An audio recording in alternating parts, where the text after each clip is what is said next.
손톱이 뒤집히고 살점이 뜯겨나가는 고통조차 느껴지지 않았다.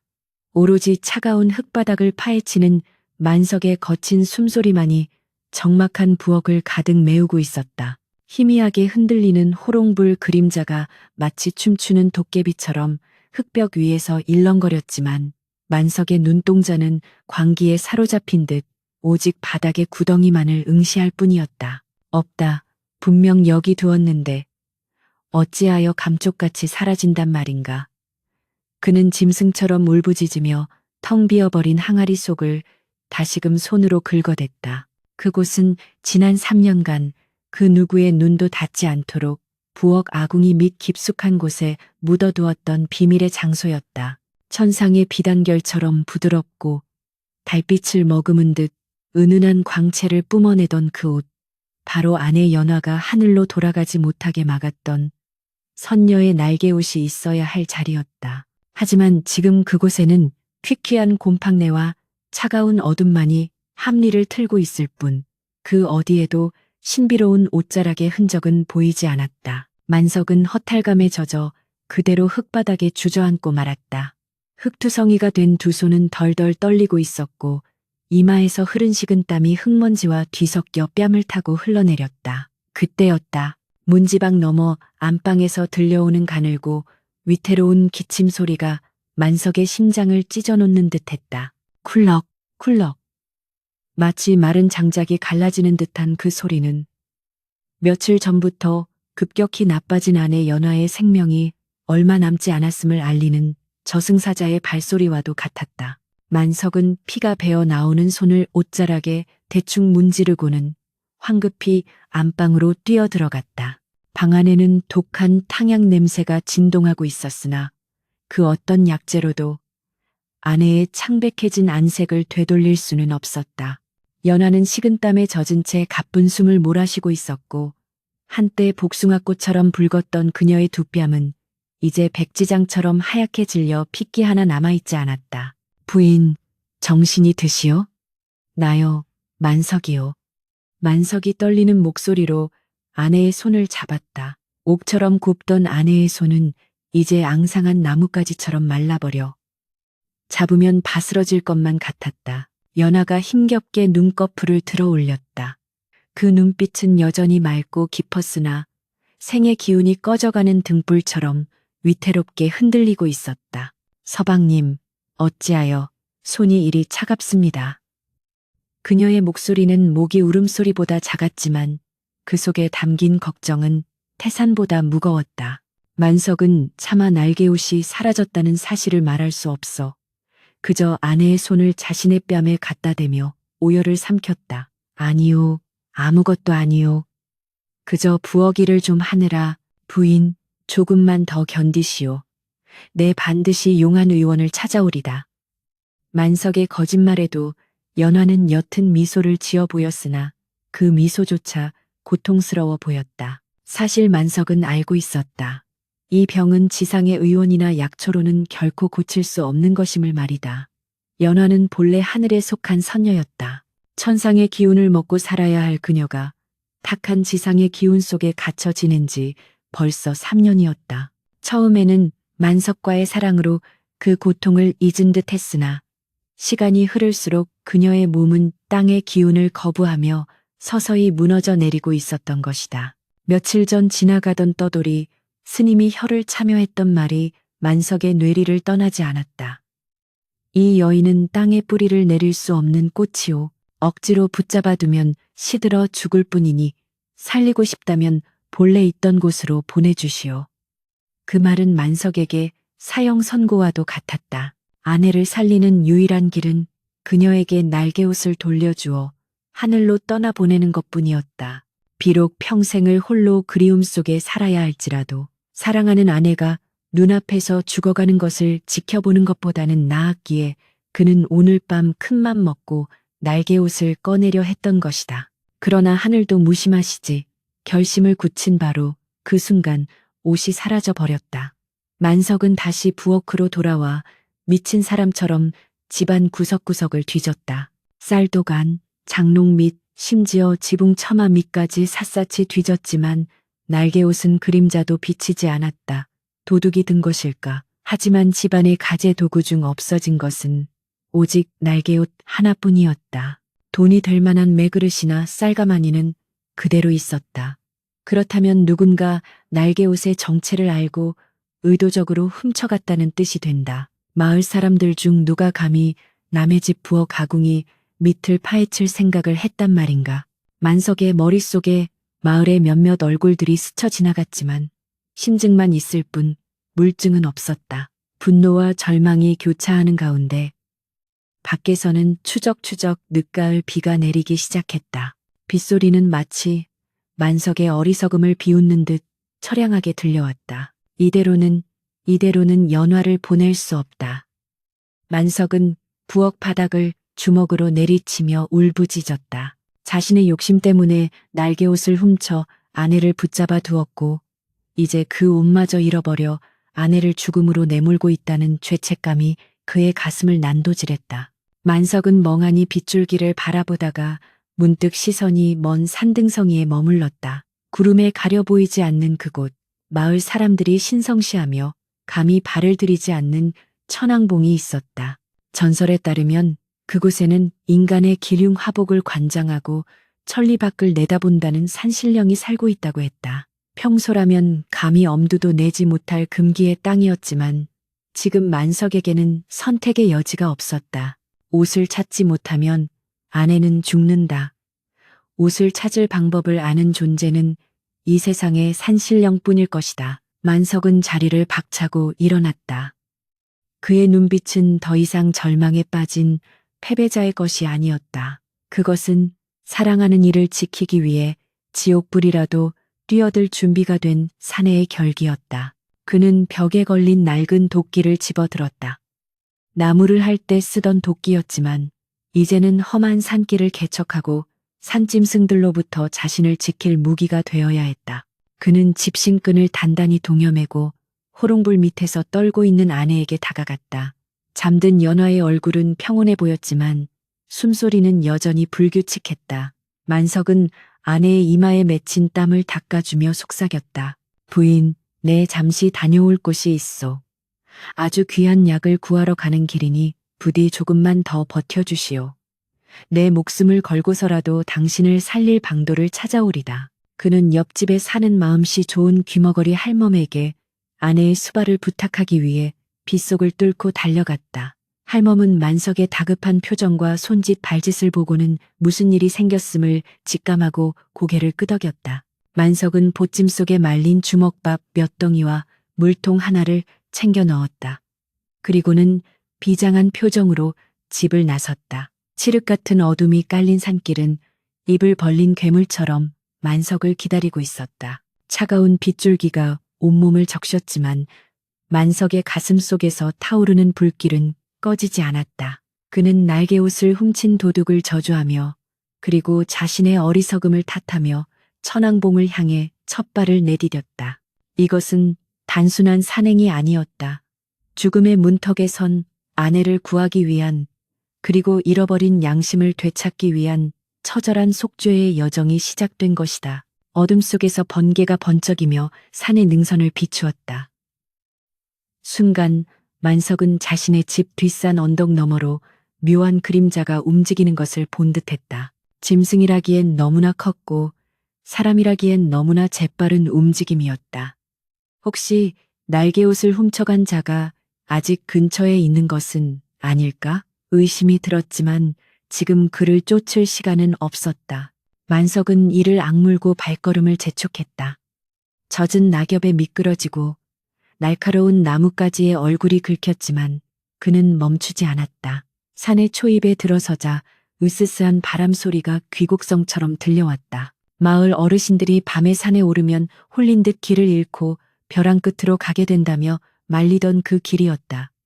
하지만 만석은 도끼 자루를 더욱 꽉 쥐었다. 산신령님이시여, 제게 벌을 내리셔도 좋으니 제발 아내만은 살려주십시오. 그의 간절한 기도가 빗소리에 묻혀 산속으로 흩어졌다. 그 시각 마을 아래 기와집들이 즐비한 부촌의 어느 사랑방에서는 은밀한 웃음소리가 새어나오고 있었다. 기름진 안주상과 술병이 놓인 탁자 위로 만석이 그토록 찾아 헤매던 바로 그 날개옷이 펼쳐져 있었다. 촛불 아래서 영롱하게 빛나는 날개옷을 어루만지는 퉁명스러운 손길. 마을의 유지이자 탐욕스럽기로 소문난 최부자였다. 그는 탐욕스러운 눈빛으로 날개옷의 매끄러운 감촉을 즐기며 옆에 앉은 험상궂은 사내에게 엽전 꾸러미를 던져주었다. 수고했다. 이리도 고운 물건이 천한 나무꾼 놈의 아궁이 속에 처박혀 있었다니. 내 이 보물을 진정한 주인의 품으로 가져온 것이야. 최 부자의 비릿한 웃음과 함께 만석의 운명을 뒤흔들 거대한 음모의 그림자가 서서히 짙어지고 있었다. 산속을 헤매는 만석의 앞길에는 험난한 자연뿐만 아니라 인간의 추악한 탐욕이라는 더 큰 시련이 기다리고 있음을 그는 아직 알지 못했다. 천왕봉으로 향하는 산길은 길이 아니라 차라리 짐승의 아가리 속으로 기어 들어가는 형국이었다. 억수같이 쏟아지는 빗줄기는 살갗을 때리는 돌멩이처럼 아팠고 한치 앞도 분간할 수 없는 어둠 속에서는 정체 모를 산짐승들의 울음소리가 기괴하게 울려 퍼졌다. 만석은 진흙 구덩이에 발이 빠져 넘어지기를 수십 번. 그때마다 무릎이 까지고 손바닥이 찢겨 나갔지만 고통을 느낄 겨를조차 없었다. 깎아지른 듯한 절벽을 타고 불어오는 칼바람이 젖은 옷을 파고들어 뼈마디가 시려왔으나 그의 가슴 속에는 오직 병상에 누워있는 연화의 창백한 얼굴만이 등불처럼 타오르고 있었다. 이깟 비바람이 대수랴. 내 다리가 부러져 기어서라도 갈 것이다. 그는 빗물에 젖어 무거워진 도끼를 지팡이 삼아 진흙탕을 헤치며 한 걸음 한 걸음 산을 올랐다. 그의 숨소리는 턱 밑까지 차올라 거친 쇳소리를 냈고 심장은 금방이라도 터질 듯이 요동쳤다. 평소 나무를 하러 다니던 익숙한 산이었으나 밤에 사는 낮과는 전혀 다른 흉포한 얼굴을 하고 낯선 침입자를 거부하고 있었다. 그때였다. 칠흑 같은 어둠 속에서 섬뜩한 안광 두 개가 만석을 노려보고 있었다. 크르릉 낮게 깔리는 짐승의 으르렁거림이 빗소리를 뚫고 들려왔다. 만석이 흠칫 놀라 걸음을 멈추고 도끼를 고쳐 잡는 순간 덤불 속에서 거대한 멧돼지 한 마리가 성난 파도처럼 돌진해왔다. 집채만 한 몸집에 시퍼런 송곳니를 드러낸 멧돼지는 산신령이 보낸 수문장처럼 살기가 등등했다.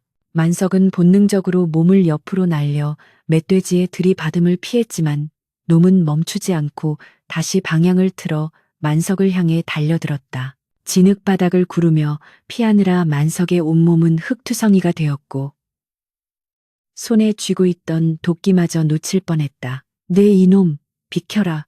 나는 내 아내를 살리러 가야 한단 말이다. 만석은 공포를 분노로 바꾸어 고함을 지르며 도끼를 휘둘렀다. 허공을 가르는 도끼날의 서늘한 기운에 멧돼지가 잠시 주춤하는 사이 만석은 놈의 눈을 똑바로 응시하며 물러서지 않았다. 산짐승도 죽기 살기로 덤비는 인간의 광기 어린 기세에 눌린 것일까.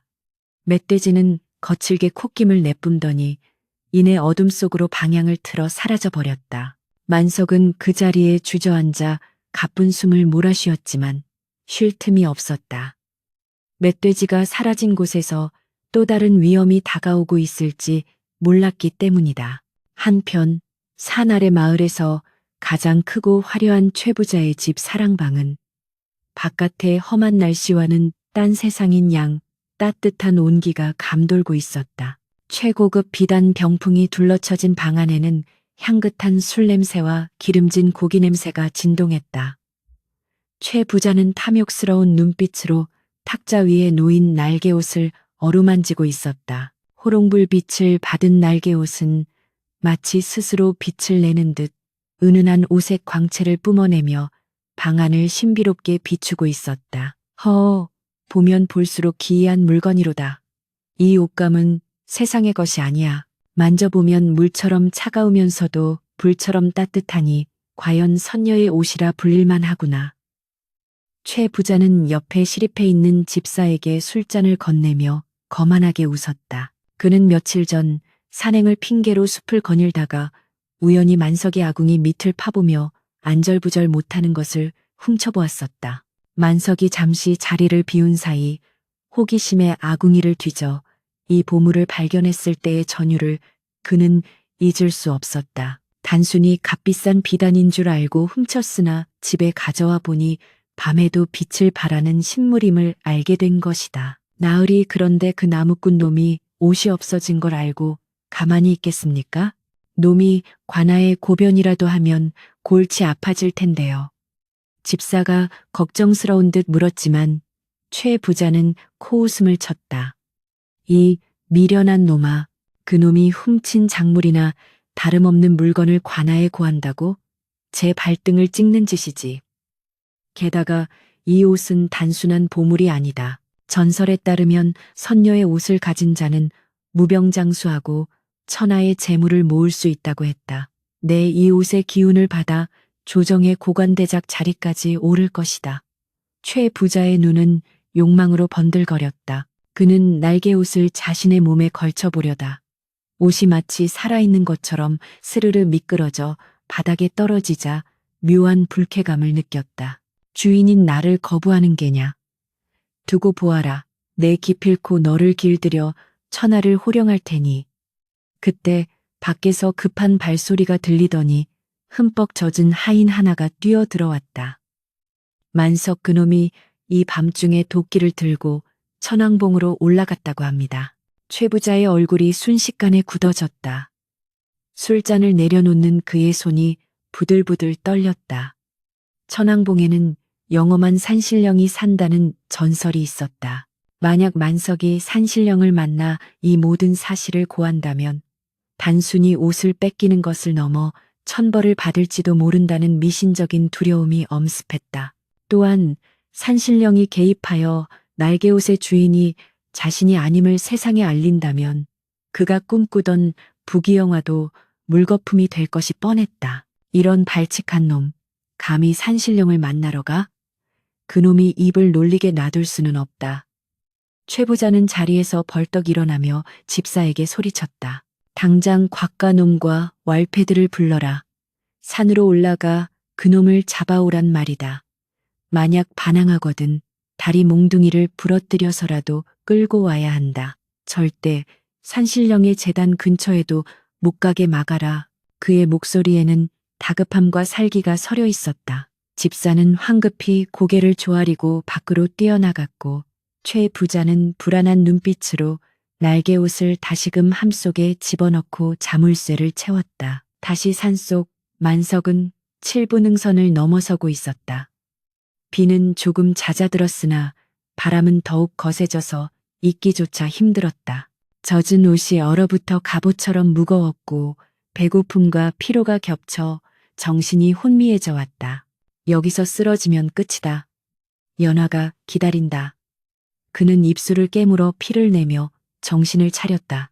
그때 산 아래쪽에서 웅성거리는 소리와 함께 횃불의 불빛들이 뱀처럼 구불거리며 올라오는 것이 보였다. 빗속에서도 꺼지지 않는 횃불. 그리고 거친 욕설들이 바람을 타고 희미하게 들려왔다. 어디 숨었느냐, 이 쥐새끼 같은 놈아. 썩 나오지 못해. 익숙한 목소리. 그것은 마을에서 험한 일을 도맡아 하는 왈패 곽가의 목소리였다. 만석의 등골이 서늘해졌다. 누군가 자신을 쫓고 있다는 사실. 그리고 그것이 단순한 산짐승이 아닌 인간이라는 사실이 그를 더욱 공포에 몰아넣었다. 최 부자, 그 작자가 보낸 놈들이 분명해. 만석은 직감적으로 깨달았다. 날개옷을 훔쳐간 범인이 누구인지, 그리고 그들이 왜 자신을 쫓는지. 쫓기는 자의 절박함은 초인적인 힘을 발휘하게 했다. 만석은 왈패들에게 잡히지 않기 위해 사람들이 다니지 않는 험한 바위길을 택했다. 일명 칼바위 능선이라 불리는 그곳은 발을 헛디디면 천길 낭떠러지로 떨어지는 죽음의 코스였다. 빗물에 젖어 미끄러운 바위 위를 기어가듯 오르며 만석은 아래를 내려다 보았다. 횃불들이 점점 가까워지고 있었다. 곽가와 그 일당은 끈질기게 만석의 흔적을 쫓고 있었다. 저기 있다. 저 바위 위에 놈이 보인다. 왈패 중 하나가 소리쳤다. 화살 같은 돌멩이가 만석의 머리 위로 날아들었다. 젠장. 만석은 바위 뒤로 몸을 숨기며 더욱 속도를 냈다. 숨이 턱까지 차오르고 손톱이 깨져 피가 흘렀지만 멈출 수 없었다. 잡히면 죽음뿐만 아니라 아내의 생명줄도 끊어진다는 생각이 그를 채찍질했다. 가파른 칼바위 능선의 끝자락. 이제 산 정상인 천왕봉까지는 얼마 남지 않았다.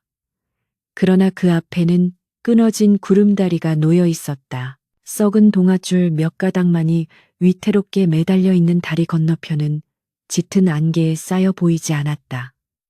뒤에서는 왈패들의 거친 숨소리가 들려왔다. 도간에 든 쥐로구나. 순순히 내려오면 목숨만은 살려주마. 곽가가 비열한 웃음을 흘리며 칼을 빼들고 다가왔다. 만석은 앞뒤가 막힌 절망적인 상황에서 하늘을 올려다보았다. 검은 구름 사이로 희미한 달빛이 비치고 있었다. 그는 눈을 질끈 감고 아내의 이름을 불렀다. 연화야, 나를 지켜다오. 만석은 썩은 동아줄을 움켜쥐고 허공을 향해 몸을 날렸다. 으아, 비명과 함께 그의 몸이 허공에 붕 떴다. 뒤에서 왈패들이 경악하며 소리쳤지만 만석은 이미 안개 속으로 사라진 뒤였다. 벼랑 끝 바위에 간신히 매달린 만석의 손등 위로 빗물과 눈물이 뒤섞여 떨어졌다. 간신히 반대편 절벽 위로 기어 올라온 만석은 탈진하여 쓰러졌다. 다리는 후들거리고 온몸이 찢어지는 듯 아팠지만 그는 해냈다는 안도감에 젖어 있었다. 구름다리 건너편에서는 왈패들이 분하다는 듯 고래고래 소리를 지르고 있었지만 그들은 감히 끊어진 다리를 건너올 엄두를 내지 못했다. 게다가 이곳부터는 산의 기운이 달라져 있었다. 왈패들이 서 있는 곳은 비바람이 몰아치는데 만석이 서 있는 이곳은 거짓말처럼 바람이 잦아들고 신비로운 푸른 안개가 자욱하게 깔려 있었다. 마치 산신령이 결계를 쳐서 속세에 더러운 무리들이 들어오지 못하게 막아주는 듯했다. 만석은 비틀거리는 몸을 일으켜 세웠다. 안개 너머 희미하게 제단의 모습이 보였다. 드디어 산신령이 계신 곳에 닿은 것이다. 그러나 안심하기엔 일렀다. 과연 산신령이 인간의 간청을 들어줄지 아니면 금기를 깬 죄를 물어 벌을 내릴지 알 수 없었기 때문이다. 하지만 만석에게는 돌아갈 길도 물러설 곳도 없었다. 그는 떨리는 가슴을 안고 안개 속으로 천천히 걸어 들어갔다. 그 뒷모습은 마치 운명을 향해 걸어가는 고독한 전사와도 같았다. 천왕봉 정상은 마치 세상과는 단절된 별개의 우주처럼 고요했다. 발 아래로는 검은 구름이 바다처럼 일렁이며 천둥 번개를 토해내고 있었지만 만석이 서 있는 이곳은 맑은 은하수가 머리 위로 쏟아질 듯 펼쳐져 있었다. 기이한 푸른 안개가 무릎 아래를 감싸고 돌았고 어디선가 은은한 솔향과 알 수 없는 꽃향기가 섞인 냄새가 코끝을 스쳤다. 만석은 찢어진 옷자락과 피투성이가 된 몸을 이끌고 제단 앞으로 기어갔다. 제단은 다듬지 않은 거대한 자연석으로 이루어져 있었는데 그 바위 틈 사이로 신비로운 이끼들이 빛을 발하고 있었다. 그는 바닥에 납작 엎드려 이마를 차가운 돌바닥에 또시며 오열했다. 산신령님, 비천한 나무꾼 만석이옵니다. 제 목숨을 거두어 가셔도 좋으니 부디 제 아내를 살릴 방도를 알려주십시오. 그의 목소리는 메말라 갈라졌지만 그 속에 담긴 절박함은 천왕봉의 정막을 깨트리기에 충분했다. 그때 제단 뒤편에 거대한 고목나무가 우웅하고 울리더니 푸른 안개가 소용돌이치며 사람의 형상을 빚어내기 시작했다. 안개가 걷히자 백발이 성성한 노인이 지팡이를 짚고 서 있었다. 그의 눈빛은 깊은 호수처럼 맑았으나 그 안에는 만물을 꿰뚫어보는 서슬퍼런 위엄이 서려 있었다. 노인의 곁에는 집채만 한 백호가 엎드려 만석을 주시하고 있었는데 그 눈에서 뿜어져 나오는 안광만으로도 오금이 저려 숨조차 쉬기 힘들었다. 산신령은 벼락 같은 호통 대신 낮고 묵직한 목소리로 물었다. 네 이놈 만석아. 네가 지은 죄를 네가 알렸다. 하늘의 여인을 탐하여 날개옷을 훔치고 그로 인해 그녀를 병들게 하였으면서 이제 와서 무슨 염치로 나를 찾았느냐. 그 말은 폐부를 찌르는 비수와 같았다. 만석은 고개를 들 수 없었다. 부끄러움과 죄책감이 밀물처럼 밀려왔다. 죽을 죄를 지었습니다. 제 욕심이 과하여 하늘의 뜻을 거스르고 아내를 새장에 가둔 새처럼 만들었습니다. 허나 이제야 깨달았습니다. 진정으로 사랑한다면 소유하는 것이 아니라 그녀가 있어야 할 곳으로 보내주어야 한다는 것을요. 제발 한 번만 기회를 주십시오. 산신령은 지팡이로 바닥을 쿵하고 내리찍었다. 그 울림이 만석의 가슴을 때렸다. 네가 찾는 날개옷은 네 아궁이 속에 없다. 탐욕스러운 인간의 손에 넘어가 더러운 욕망의 도구가 되고 있지. 만석이 놀란 눈으로 고개를 들었다. 그게 무슨 말씀이십니까? 누가 감히? 산신령은 혀를 차며 말을 이었다. 마을 아래 기와집에 사는 최가놈이 네 집을 엿보고 옷을 훔쳐갔느니라. 그는 그 옷의 힘을 빌려 세상을 호령하려는 헛된 꿈을 꾸고 있어. 네가 지금 내려가서 달라고 한들 그가 순순히 내놓겠느냐. 오히려 너를 미치광이 취급하며 관아에 넘기거나 쥐도 새도 모르게 없앨 것이다. 만석의 주먹이 부들부들 떨렸다. 최부자, 그자가 범인일 것이라 짐작은 했지만 산신령의 입으로 확인하니 분노가 머리끝까지 치솟았다. 당장이라도 달려가 그자의 목을 조르고 싶었지만 힘없는 나무꾼이 권세가인 최부자를 당해낼 재간이 없었다. 힘으로 안 된다면 지혜를 써야 한다. 탐욕스러운 자는 자신의 탐욕 때문에 눈이 멀고 귀가 막히는 법이지. 산신령은 품속에서 주먹만한 크기의 작은 호리병 하나를 꺼내 만석의 앞에 던져주었다. 투박하게 생긴 호리병이었지만 마개를 막은 틈새로 기묘한 황금빛 연기가 새어나오고 있었다. 만석이 조심스럽게 호리병을 집어들자 산신령이 그 쓰임새를 일러주었다. 이것은 천상수를 담았던 병이다. 지금은 비었으나 그 안에 든 향기만으로도 사람을 홀릴 수 있지. 너는 이것을 들고 최가놈을 찾아가거라. 그리고 그에게 이렇게 말해라. 이 병 안에 든 물은 닿는 모든 것을 황금으로 바꾸는 신비한 물인데 이 물을 깨우기 위해서는 하늘의 기운이 담긴 날개옷의 온기가 필요하다고 말이다. 만석은 의아한 표정으로 물었다. 그런 거짓말에 그 교활한 자가 속아 넘어가겠습니까? 산신령의 입가에 묘한 미소가 번졌다. 놈은 이미 날개옷을 가지고 있으나 그것을 어떻게 써야 할지 몰라 안달이 나 있는 상태다. 날개옷이 그저 빛만 나는 비단이 아니라 더 큰 불을 가져다 줄 열쇠라는 말을 듣는 순간 놈의 의심은 탐욕에 잡아먹힐 것이다. 인간의 욕심이란 밑빠진 독과 같아서 채우려 하면 할수록 이성은 마비되는 법이니라. 산신령의 설명은 치밀했다. 최부자는 날개옷 자체보다 그것이 가져다 줄 결과에 집착하는 자였다. 황금으로 변하는 물이라는 허상은 최부자의 가장 깊은 욕망을 건드리는 미끼였다. 만석은 호리병을 품에 단단히 안으며 결의를 다졌다. 이것은 단순한 속임수가 아니었다. 악을 징벌하고 소중한 것을 되찾기 위한 신성한 연극이었다. 명심해라. 날개옷을 손에 넣는 순간 뒤도 돌아보지 말고 뛰쳐나와야 한다. 놈이 속았다는 것을 깨닫는 데는 그리 오랜 시간이 걸리지 않을 테니까. 산신령은 마지막으로 경고를 덧붙였다. 그리고 만석아, 네 아내가 날개옷을 입으면 그녀는 곧바로 하늘로 올라가야 한다. 너는 영영 그녀를 볼 수 없을지도 모른다. 그래도 괜찮겠느냐? 만석의 눈시울이 붉어졌다. 3년간의 행복했던 기억들이 주마등처럼 스쳐 지나갔다.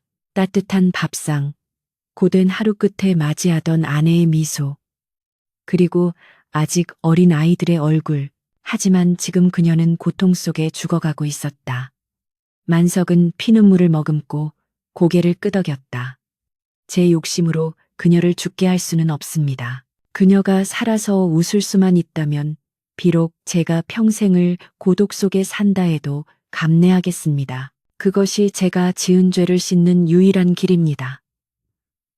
만석의 대답에 백호가 낮은 울음소리를 내며 그를 인정한다는 듯 머리를 조아렸다. 산신령은 안타까움과 기특함이 섞인 눈빛으로 만석을 바라보다가 손을 휘저어 하산할 길을 열어주었다. 순식간에 안개가 걷히고 만석의 눈앞에 마을로 이어지는 지름길이 나타났다. 올 때는 가시밭길이었으나 갈 때는 비단길처럼 평탄해 보였다. 그러나 만석의 마음은 여전히 무거웠다. 이제부터가 진짜 싸움이었다. 그는 산신령에게 큰 절을 올리고 뒤돌아섰다. 품속의 호리병이 뜨겁게 달아오르는 듯했. 산을 내려가는 만석의 발걸음은 올라올 때보다 훨씬 빠르고 단호했다. 비는 그쳤고 구름 사이로 새벽 여명이 밝아오고 있었다.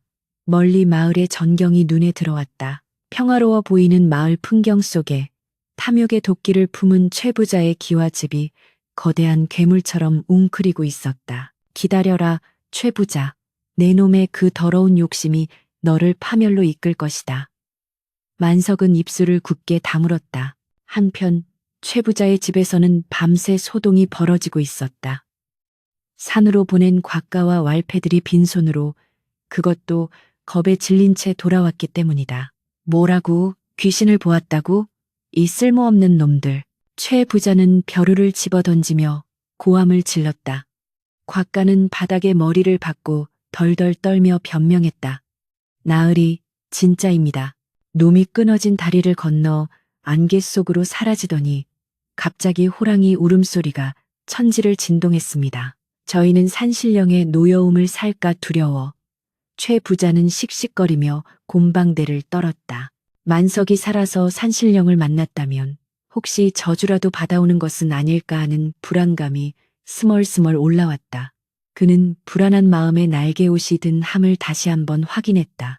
여전히 찬란한 빛을 뿜어내는 옷을 보자 조금 안심이 되었다. 산신령이고 뭐고 이 보물은 내 것이다. 하늘이 두 쪽 나도 뺏길 수 없어. 그는 스스로에게 최면을 걸듯 중얼거렸다. 그때 대문 밖에서 웅성거리는 소리가 들려왔다. 이리 오너라. 천하의 보물을 가지고 최부자 어른을 뵙러 왔소. 우렁찬 목소리의 주인공은 바로 만석이었다. 죽은 줄 알았던, 혹은 도망친 줄 알았던 만석이 제 발로, 그것도 대낮에 당당하게 최부자의 집 대문을 두드리고 있는 것이었다. 최부자는 의아함과 동시에 호기심이 발동했다. 보물이라고? 저 거지 같은 놈이 무슨 보물을? 최부자는 눈짓으로 하인들에게 문을 열라고 지시했다. 대문이 열리고 만석이 마당으로 들어섰다. 그의 몰골은 엉망이었지만 눈빛만은 형형하게 빛나고 있었다. 그의 손에는 낡은 호리병 하나가 들려 있었다. 마당에 모인 하인들과 왈패들이 웅성거리는 가운데 만석은 사랑채 마루에 앉아있는 최 부자를 똑바로 응시하며 외쳤다. 최 부자 어른, 댁에 있는 그 날개옷, 사실은 껍데기에 불과하다는 것을 아십니까? 제가 가져온 이 병이 있어야만 비로소 진짜 보물이 된다는 사실을 알려드리러 왔습니다. 최 부자의 눈썹이 꿈틀했다. 만석이 날개옷의 존재를 알고 있다는 사실에 한 번 놀랐고 그것이 껍데기라는 말에 두 번 놀랐다. 네 이놈, 감히 여기가 어디라고 헛소리를 짓거리느냐. 당장 저놈을 끌어내라. 최 부자가 짐짓 호통을 쳤지만 그의 눈은 만석의 손에 들린 호리병에 고정되어 있었다. 만석은 여유롭게 웃으며 호리병의 마개를 살짝 열었다. 그러자 병주둥이에서 황금빛 연기가 피어오르며 기이한 향기가 마당 전체로 퍼져나갔다. 그 향기를 맡은 사람들은 순간적으로 정신이 몽롱해지는 기분을 느꼈다. 그것은 산신령이 넣어둔 천상의 향기였다. 최 부자는 자기도 모르게 자리에서 벌떡 일어났다. 그것이 무엇이냐? 만석은 호리병을 다시 닫으며 은밀하게 속삭였다. 이것은 돌을 황금으로 바꾸는 천상수가 담겼던 병입니다. 하지만 이 병의 기운을 깨우려면 선녀의 날개옷이 뿜어내는 열기가 필요하지요. 어르신이 날개옷을 가지고 계시다는 소문을 듣고 서로 돕고자 왔습니다. 최 부자의 머릿속에서 계산기가 빠르게 돌아갔다. 날개옷만으로도 신비한데 돌을 황금으로 바꾸는 물이라니. 만약 그것이 사실이라면 자신은 조선 팔도를 넘어 천하제일의 거부가 될 수 있었다. 그의 탐욕스러운 본능이 이성을 마비시키기 시작했다. 만석의 초라한 행색이나 그간의 악연 따위는 눈에 들어오지 않았다. 오로지 황금빛 연기가 피어오르던 저 호리병을 차지해야겠다는 욕망만이 그의 뇌를 지배했다. 이복의 만석이 일단 올라오게. 내 자네의 그 허무맹랑한 이야기를 좀 더 자세히 들어봐야겠네. 최 부자의 목소리가 부드럽게 변했다. 만석은 속으로 쾌재를 불렀다. 미끼를 문 것이다. 이제부터는 목숨을 건줄 타기가 시작될 터였다. 만석은 신발을 벗고 사랑방으로 올라갔다. 방문이 닫히고 두 남자 사이에는 팽팽한 긴장감이 감돌았다. 한 명은 더 큰 것을 뺏기 위해, 다른 한 명은 가장 소중한 것을 되찾기 위해 마주 앉았다. 사랑방 안에는 최 부자와 만석, 그리고 집사만이 남았다. 최 부자는 탁자 위에 놓인 호리병을 뚫어지게 바라보며 물었다. 그래, 이 병과 날개옷이 만나면 무슨 일이 벌어진다는 말이냐? 만석은 침을 꿀꺽 삼키며 준비한 이야기를 풀었다. 이 병 안에 냇과 자갈을 넣고 날개옷으로 병을 감싸 하루 밤낮을 묵히면 그 자갈들이 모두 순금 덩어리로 변합니다. 이것은 산신령님이 제게만 알려준 비방이지요. 저는 날개옷이 없어 이 병을 썩히고 있었는데 어르신이 옷을 가지고 계시다니 천생연분이 아닙니까? 만석의 말은 거침이 없었다. 최 부자는 의심스러운 눈초리로 만석을 훑어보았지만 아까 맡았던 그 신비한 향기와 황금빛 연기를 잊을 수가 없었다. 게다가 날개옷 자체가 식물이니 다른 식물과 반응한다는 말이 그럴듯하게 들렸다. 좋다. 내 너의 말을 믿어보마. 허나 만약 거짓이라면 내 놈의 목숨은 내 것이다. 최 부자가 신호를 보내자 집사가 벽장에 자물쇠를 열고 날개옷이 든 함을 꺼내왔다. 함 뚜껑이 열리자 방 안 가득 오색 찬란한 빛이 쏟아져 나왔다. 만석은 그 옷을 보자마자 심장이 터질 듯 뛰었지만 겉으로는 태연한 척하며 호리병을 내밀었다. 직접 확인해 보시지요. 이 병을 옷 위에 올려두면 병이 스스로 뜨거워질 것입니다. 그것이 반응한다는 증거입니다. 최 부자는 떨리는 손으로 호리병을 집어 날개옷 위에 올려놓았다. 그 순간 만석이 미리 병 바닥에 발라두었던 특수한 송진가루가 날개옷의 매끄러운 비단결과 마찰을 일으키며 미세한 열과 함께 치익 하는 소리를 냈다. 사실 이는 산신령이 알려준 눈속임이 아닌 만석이 나무꾼 생활을 하며 알게 된 송진의 성질을 이용한 기지였으나 이미 욕망에 눈먼 최부자에게는 신비한 조화로 보였다. 오, 뜨거워진다. 정말로 병이 반응하고 있어. 최 부자가 환희에 찬 비명을 질렀다. 바로 이 순간이 만석이 기다리던 결정적인 기회였다. 최 부자의 사랑방 안 호리병과 날개옷이 맞닿은 자리에서 피어오르는 미세한 열기는 탐욕이라는 불쏘시개에 기름을 부은 격이었다. 최 부자의 동공은 걷잡을 수 없이 확장되었고 입가에는 비릿한 침이 고였다. 그는 이미 이성적인 판단력을 상실한 상태였다. 눈앞에 있는 낡은 호리병이 돌멩이를 황금으로 바꿔줄 도깨비 방망이로 보였고 천한 나무꾼 만석은 자신에게 천하를 안겨줄 귀인처럼 여겨졌다. 오, 정말 뜨거워. 이것 보게 병이 춤을 추듯 진동하고 있지 않은가. 최 부자가 호들갑을 떨며 만석의 어깨를 잡고 흔들었다.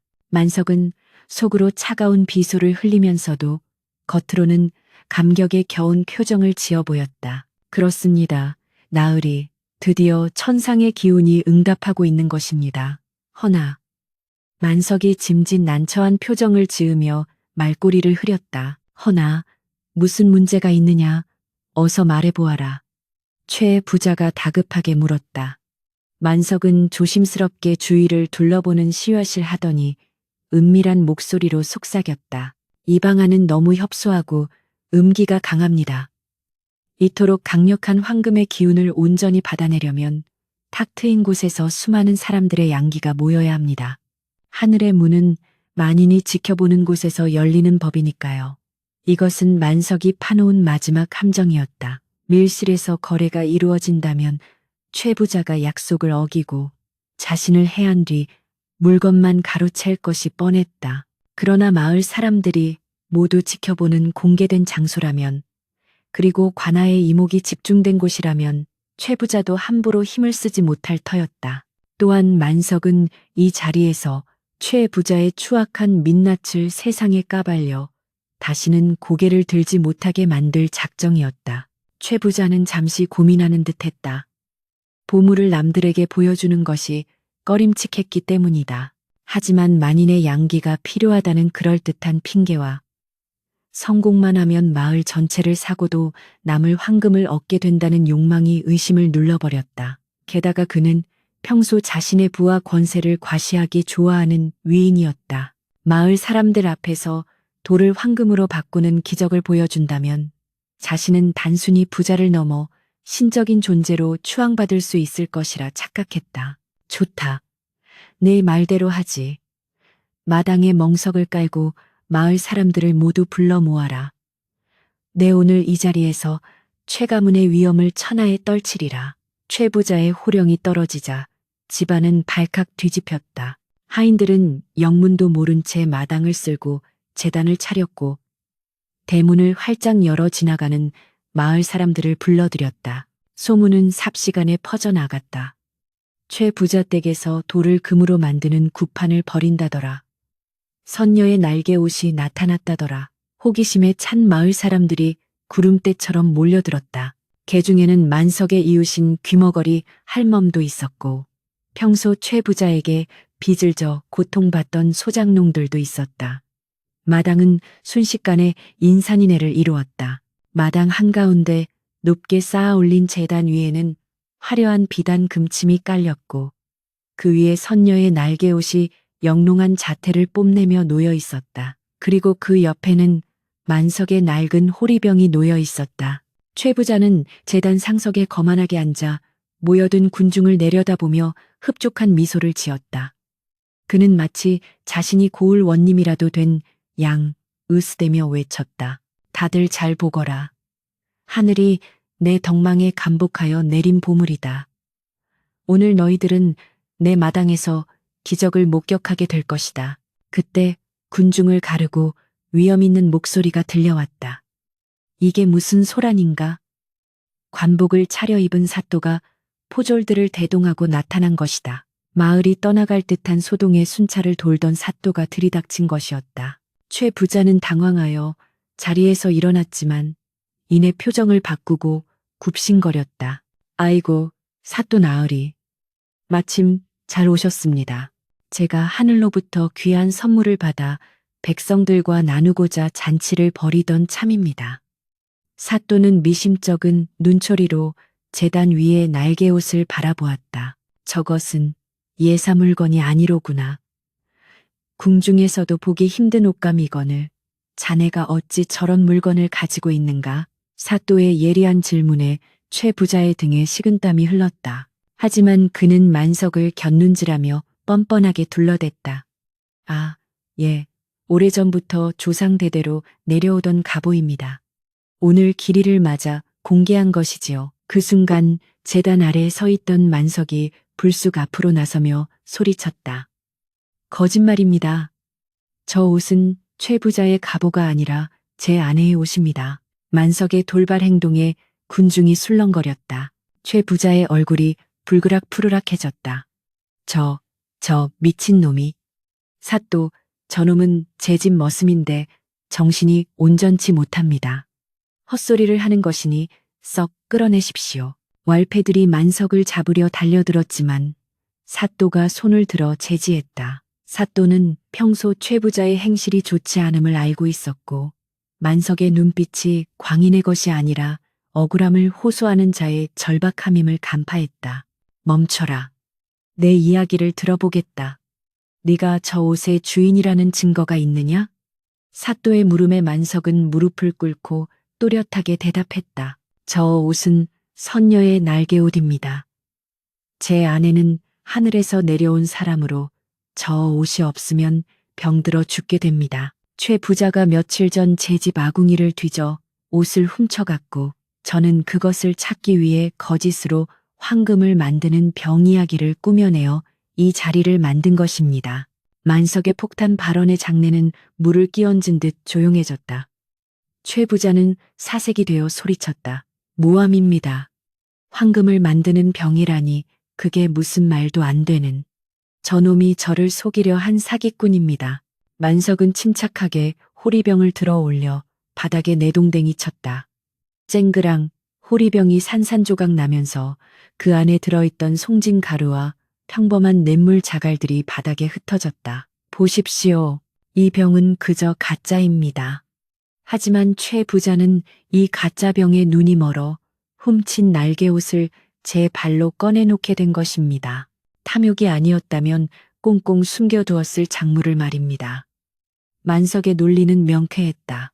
호리병이 가짜라는 것은 곧 만석이 사기를 쳤다는 뜻이기도 했지만 역설적으로 최 부자가 그 사기에 넘어갈 만큼 작물을 이용해 부당한 이득을 취하려 했다는 증거가 되었다. 사또가 차가운 눈으로 최 부자를 노려보았다. 최가야, 네가 조상 대대로 물려받은 가보라고 했느냐? 그렇다면 저 옷의 내력을 낱낱이 읊어보라. 옷감의 재질은 무엇이며 옷깃에 새겨진 문양은 무엇을 뜻하는가? 최 부자는 꿀먹은 벙어리가 되었다. 훔친 물건에 대해 알 리가 만무했다. 그는 횡설수설하며 변명을 늘어놓았다. 그것이 너무 오래되어 기억이. 비단은 명나라에서 온 것이고 그의 말이 길어질수록 군중들의 야유가 터져나왔다. 도둑놈이었구만. 나무꾼 아내를 죽이려 하다니 천벌을 받을 놈. 민심이 만석에게로 기울자 최 부자는 이성을 잃고 제단 위로 뛰어올라 날개옷을 움켜쥐었다. 이건 내 거야. 내가 발견했으니 내 것이란 말이다. 그가 억지로 옷을 품에 안으려 하자 기이한 일이 벌어졌다. 날개옷에서 갑자기 눈을 뜰 수 없을 만큼 강렬한 빛이 뿜어져 나오더니 마치 불덩이처럼 뜨겁게 달아올랐다.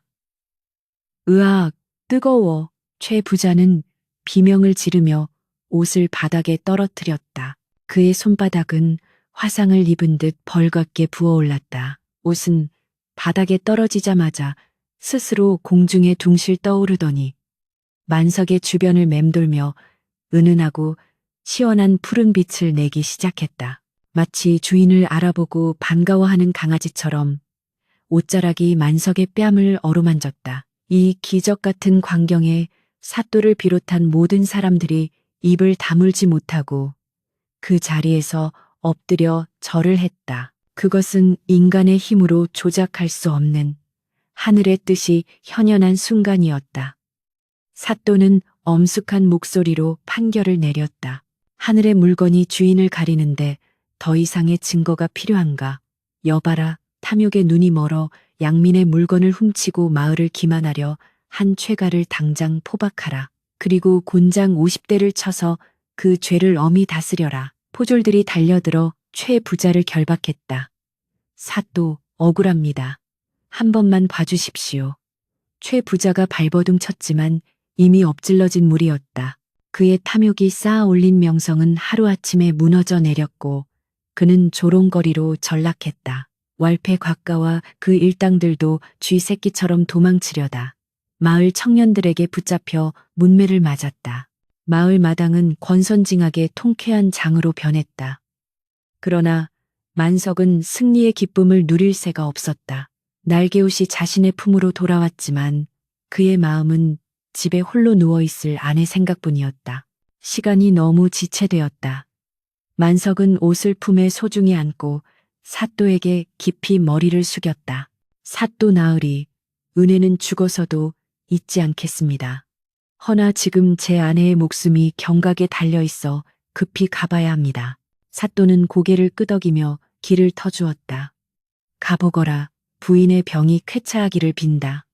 만석은 군중들의 환호를 뒤로하고 집을 향해 달리기 시작했다. 해가 뉘엿뉘엿 서산으로 넘어가고 있었다. 붉은 노을이 마을을 물들이는 가운데 만석의 그림자가 길게 늘어졌다. 그의 숨은 턱 끝까지 차올랐고 다리는 천근만근 무거웠지만 멈출 수 없었다. 품에 안긴 날개옷에서는 묘하게도 쿵쿵거리는 심장 박동 같은 울림이 전해져 왔다. 그것은 마치 옷도 주인을 만나기 위해 안달이 난 것 같았다. 연화야, 조금만 기다려라. 내가 간다. 이제 다 왔어. 만석은 눈물을 흩뿌리며 달렸다. 멀리 자신의 초가집 굴뚝에서 희미한 연기가 피어오르는 것이 보였다. 다행히 아직 늦지 않은 것이다. 하지만 집 마당에 들어선 순간 만석은 심장이 덜컥 내려앉는 것을 느꼈다. 평소라면 마중 나왔을 아이들의 모습이 보이지 않았고 집안은 무덤처럼 고요했다. 옆집 귀머거리 할멈이 마루에 앉아 수건으로 눈물을 훔치고 있는 모습이 눈에 들어왔다. 불길한 예감이 등골을 스치고 지나갔다. 만석은 신발도 벗지 못한 채 방문을 벌컥 열어젖혔다. 방 안에는 짙은 어둠이 깔려 있었고 윗목에 누운 연화는 미동조차 하지 않고 있었다. 부인, 만석이 비명을 지르며 아내에게 달려들어 그녀의 몸을 흔들었다.